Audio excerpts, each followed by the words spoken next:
Hello and welcome to another episode of EPMS Tech Talk. I'm Joanne LaFlamme. And I'm Chris Costa. So Chris, what would you like to discuss today? Well, I thought maybe we could talk about requests for proposals. Sure. How to set one up, how it works in Enterprise. Okay. Well, the RFP, Request for Proposals feature, now lets you attach to an estimate or an order a request for proposal that you might send out to your vendor for maybe either for outside service requests or for paper. Okay. Okay. Can we take a look at setting one up and estimating? Sure. Let's take a look. Sure. So I'm going to open up Estimating Order Entry. And I have an estimate here for a manual.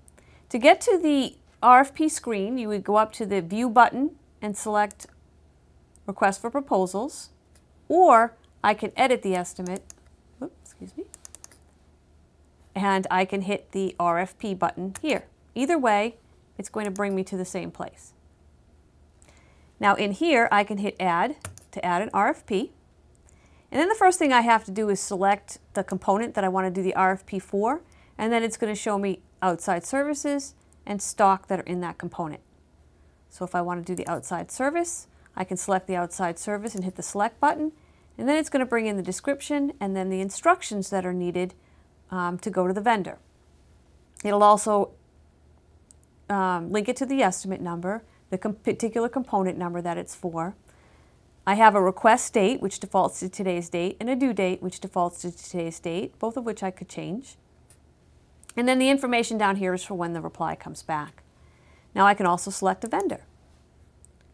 So I'll pick a vendor and click OK.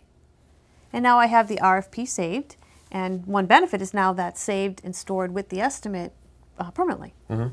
Okay. What if I need to send this to multiple vendors? Sure, that's really easy now that you have it in here.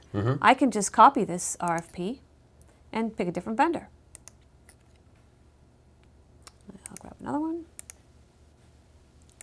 And I can do that as many times as I want.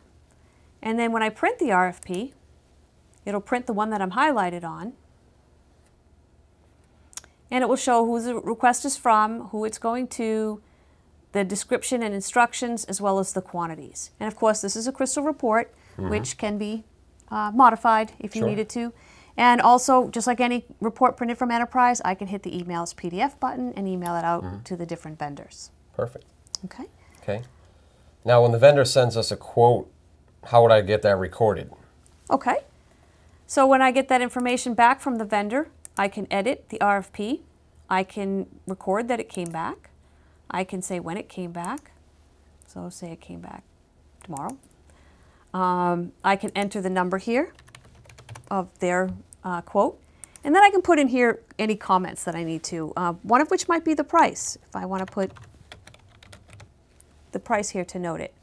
I click OK, and now that's stored with the RFP. It's marked here that it's quoted, and then when this one comes back, I can do the same.